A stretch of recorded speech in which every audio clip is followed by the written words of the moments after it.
Bird of Hermes, bird of flame, bird of storm who hath no name, bird of death, bird of grave, and their mother destined death who a queen would tame. A twin bird of fingered feathers, not unlike the cuckoo whose fox sorcery were all but imitation. Sacred birds and sacred beasts, none of which inspired more sovereign than the storms of the storm-hawk king, while the cuckoo peered down with uncaring sight, caring for naught, but the glintstone kept under their eye. Nevermore and never shall we speak of the birds of Ravenmount. Assassins they were, pretenders of death, never to rise onto anything else. A raptors whose claws have become aught but craven, blooded for moke as they were not but poor imitations. And least of all we have the kite, the darkest of birds who ushers in the darkest of nights. The black kite and its tools of fire are long lost in purpose and lacking desire. An offshoot, made onto forever, burning its wings to lift us to higher station. Sacrificing itself for those it has come to love, while never truly knowing the love of a true mother. Abandoning all to walk the path where destined death will be freed at last. Heed not the messenger bird who death cannot deliver, and trust not the words of the bodiless pretenders. Commit not cardinal sins, says the fingers, yet forget not that every age was founded upon them since the beginning. Birds of many names, birds of many feathers, all birds of a kind flocking together. Birds who travel, birds who settle, birds whose home now lay crumbled. Caged they are, but never tamed, resisting their captors with prideful flame. Some never truly being birds at all. Those are the birds who were dragon at heart. Unless you're a moon that never hatches, existing outside the cycle's repeating and unending patterns. The cycle of rebirth unable to deliver, as death cannot destroy what was never born to begin with. The age of the stars was long set in motion, a 1,000-year journey under the unborn moon, bringing ruin to all equally through fear of the dark, an enlightenment of despair that shall never be forgotten, as Runni is only a glimpse into the primordial abyss that is Marika's heart, a hole so big in it that it shall swallow all into darkness. The bird of Hermes was once my name, flying with one wing carrying fire, and one wing challenging change. Fire brings light and removes the holy clarity of the dark. Change brings form, and form, if not challenge, brings division. When both wings are raised, the shadow of death finds its place amongst the living, never close, but never far, life only outrunning it at the start. A fearsome beast that devours all, with only those who flow formless like water escaping his jaws. I was forced to eat my wings to tame their fire, and with this act gain the lordship I so desired. For a lord of frenzy is no lord at all, if the land he covets has no life to rule. Frenzy being a risky venture, as it offers a lord a chance to burn away spirits and torment. Adopting the flame was never a sin, but such a lord must endure lest he aim to burn it all away. Yet my wings tempt me still, to mark my flesh with finger burns. The call to be the one above all is to take all the world's torments onto oneself, beckoning the fire that none may control. The ambitions of man made whole and taboo unique to man and serpent, as they are the only ones who would dare attempt to wield its fury. Man's deep obsession with burning the tree coming from visions that the faithful can see. A long-forgotten resentment inherited by man that has etched itself upon our very nature. Our shackles unchained, our cages open, the beast within having long since spoken of a God unique to oneself, beckoning us home to claim our throne as tarnished as we. Why not light the fire, usher the gods into the memories of ash unable to recall their past? The lost of flame after all is the lost of passion, and with that ruin nearly became naught but ashes from which the buds of a saint would renew with a twisted baleful essence.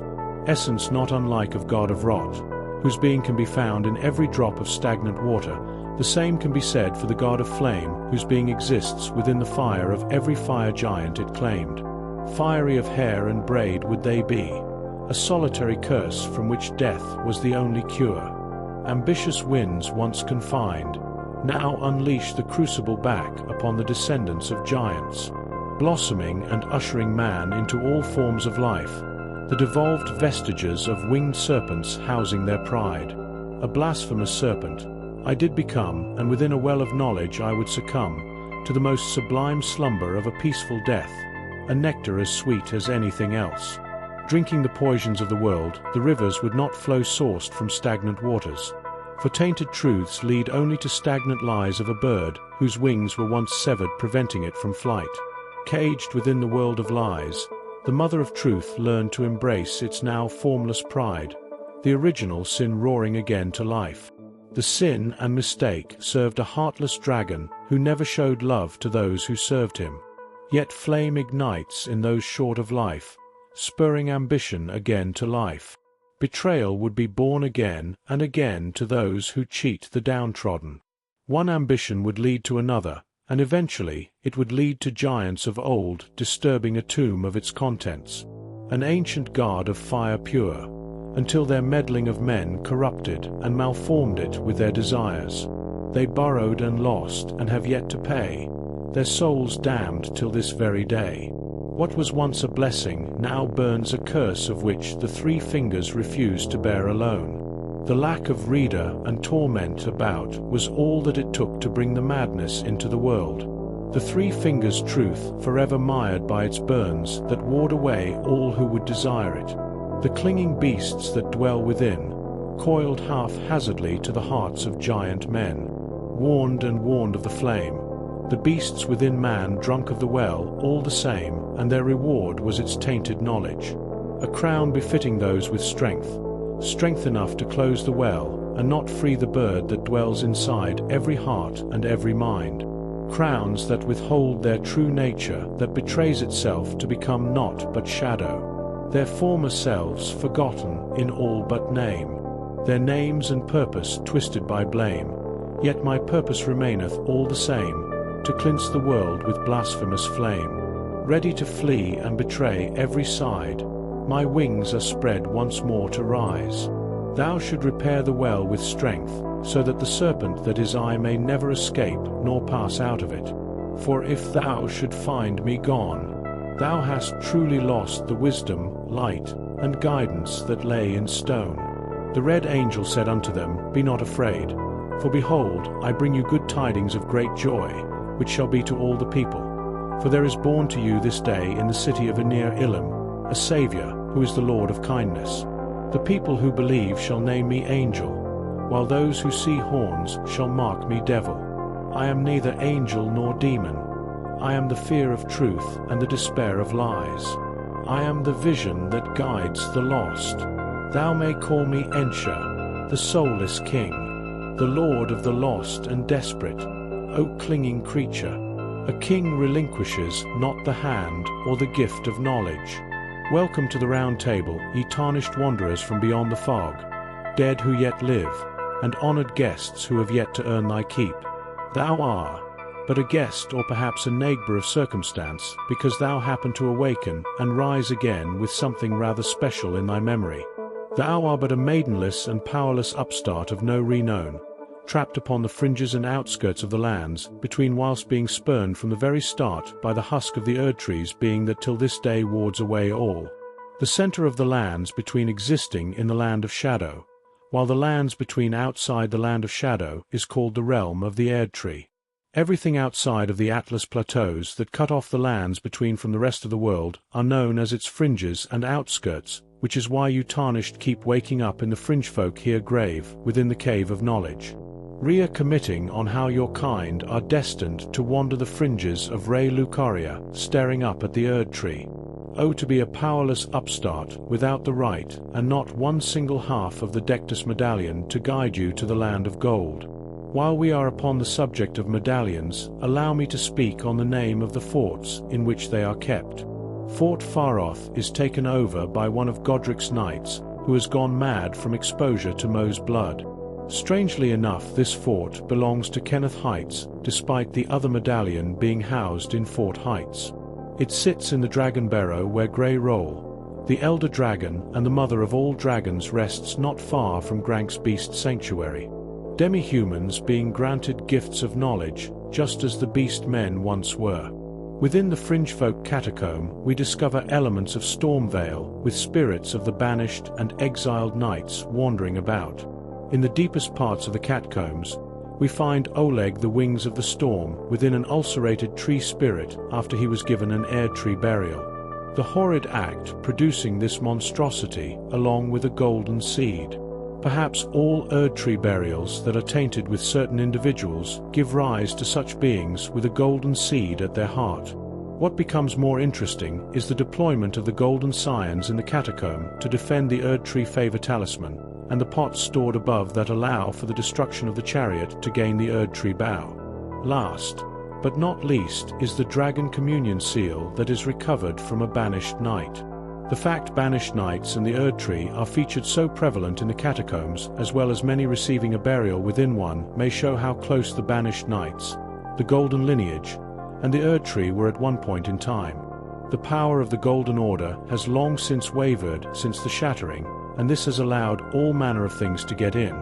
Curses, blight, and the influence of outer gods long sealed away have found their way back like the tarnished into the lands between. Impossible events transpire, and the stars that should be shackled by Radon begin to align. This event causing many great champions to gather unknowingly guided by the fates written in the moon and the stars. The memory of first grace is an image or painting that holds great power and sway over the tarnished. Paintings, particularly those made by the painter, can capture the final moments of a living thing. The Erd-tree included as upon the shattering of the Elden Ring, golden seeds flew from the Erd-tree as if life itself knew its end had come. The ancient Erd-tree painted upon the icon shield holds partially some of the rejuvenating effects of an invocation, something that is slightly different from an incantation.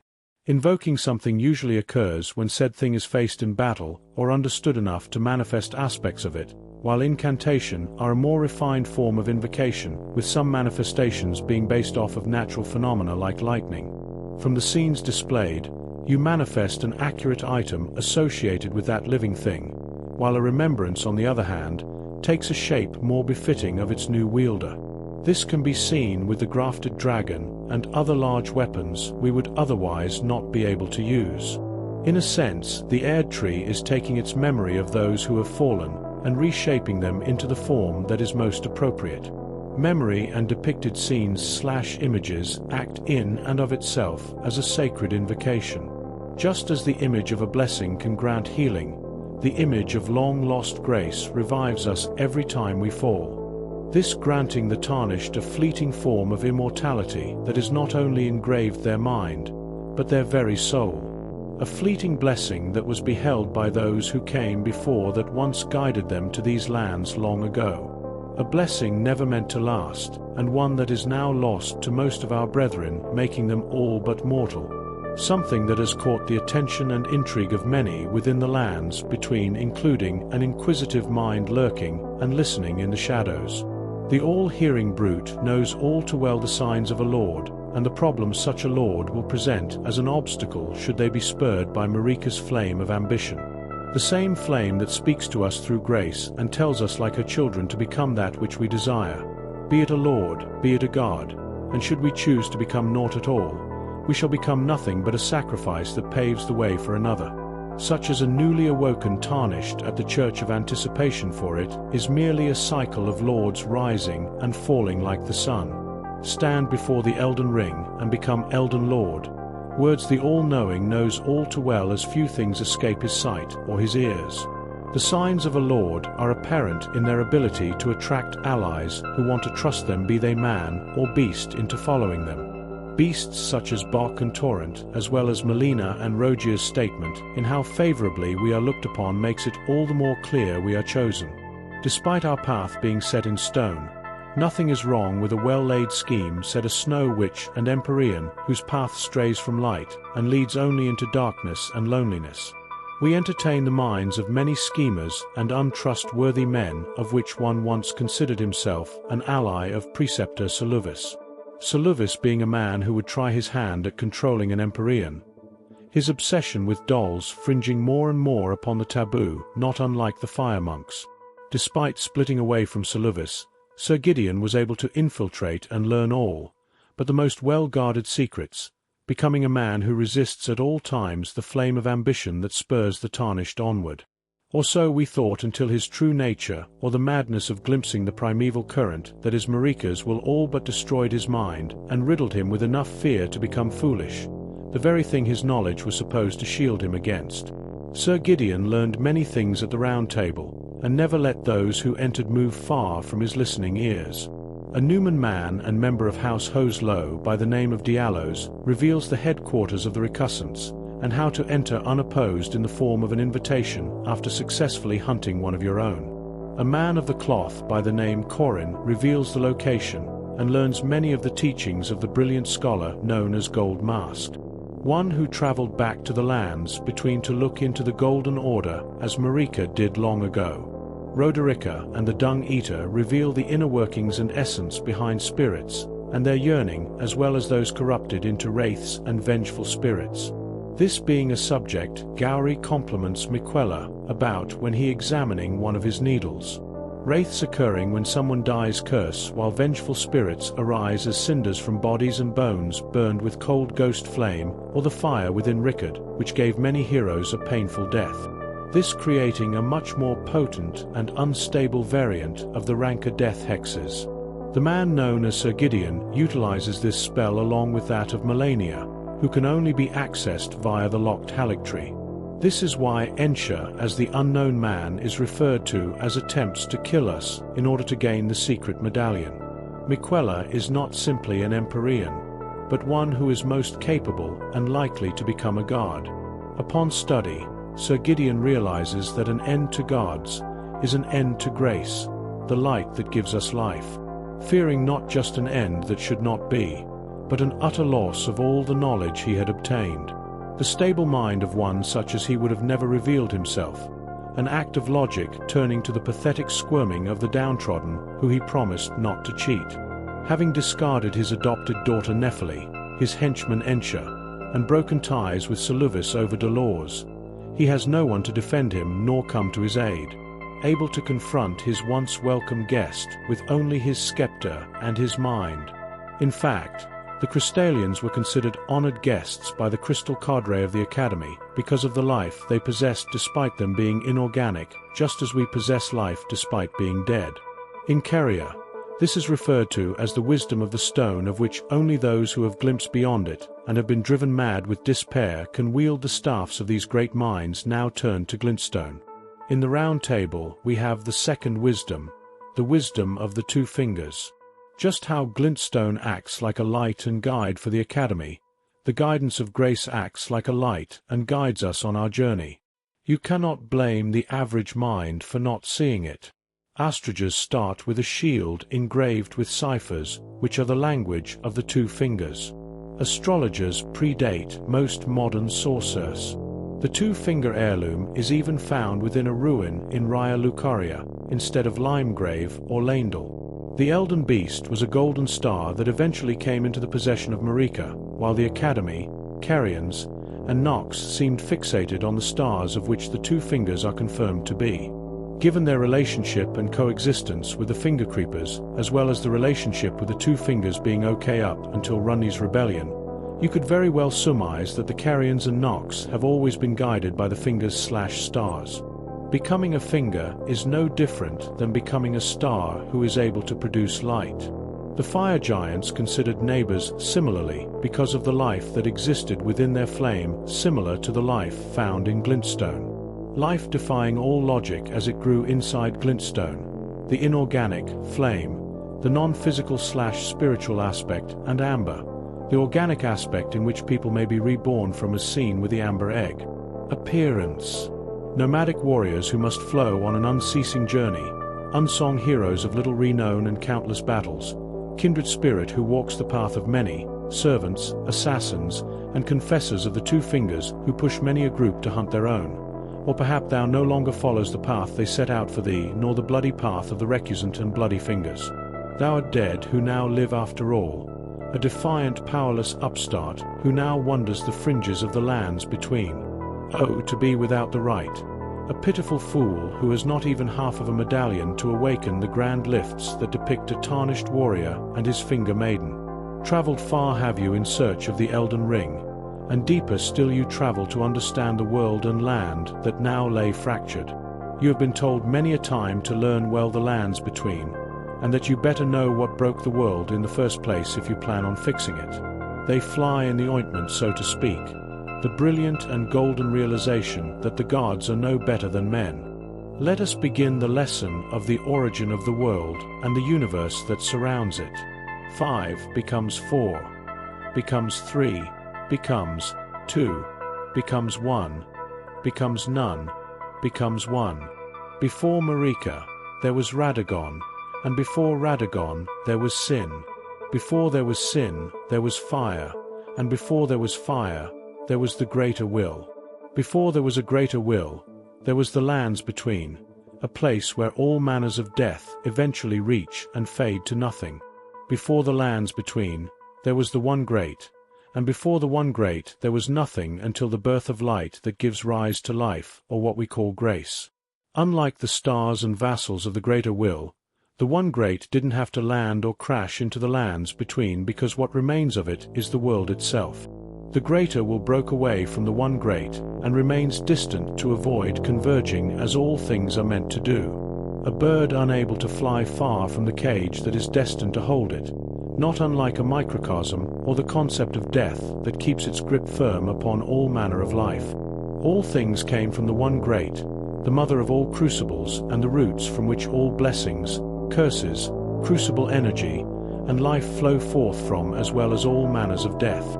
The one great exists within both the microcosm and the macrocosm, with the only exception that defies its being time, as it is the only concept of order that inevitably decays and rends things apart, from the largest of temples to the tiniest grain of sand, atoms and DNA. All life once existed as part of the one great, outside the purview of the current air tree, in a state that is neither alive or truly dead, a state akin to sleep, before the spirit or heart of the beast is called to awaken. Ancient life sprouting from death, as ancient life competed against itself in a crucible. With every death one would gain power, and wear upon their head a crown of horns, becoming the first aspect of the crucible, as strength warrants a crown in all aspects. Every era, corrupted by time, experiences a form of madness and corruption that eventually destroys its order. Just as rot can eat away at the sacredness of a demigod, death can corrupt beings like ancient gods and ancient dragons. The one great was corrupted with time, a form of death that speared the epoch of a new era of gods. This death spread through its being like an infection of the blood, and eventually lead to what Ema called a great rupture. The greater will and the remnants of the one great became two beings who exist polar opposite to one another. The greater will become a lightless dark omen of despair that hung over the eternal cities underground. Under the ground, there is no light. Dew, as it is called, is imbued with cold and silver, of which contains a certain charm akin to that of gold and the bewitching branches. This starlight, blue in color, never having seen a true sky, fooled the eyes of the Nox and astrologers with its manipulation and dispelling of light. These people, created by the greater will, and their flesh tainted by its use of silver, would find the light of the true sun unbearable. Fear of the malformed fell god and the fire giants would be passed along through iconography on both stone and bronze shields. Stone being the weapons of beasts and the tools of giant who considered smithing divine, while bronze was most notably used in the time of the Crucible Knights, as it was considered a reddish tint of gold and containing of life. The fire monks being a reminder of the gods' corruption, and the taboo of the giants who got too careless in their guarding of the flame. Taboos transformed into lasting obsessions by virtue of the fear that they inspire. A smouldering and cruel sun who carried a flame of ruin that came to exist within every fire giant when they approached upon the ancient tomb of an ancient god. This god cursing them to forever be the guardians of its flame for all eternity, until Marika freed them from their solitary curse, while Radagon, her other half, became one of their kin by taking the flame upon himself. The One Great became formless, becoming a wider range of elements that make up life in the lands between. Over time, what lacked form started to take shape and become shadow. The Greater Will is the large head of a snake that aims to bite its smaller tail, which will always be a part of itself, and the One Great. Each and every time the world changing from the hands of a Greater Will to one who represents the One Great.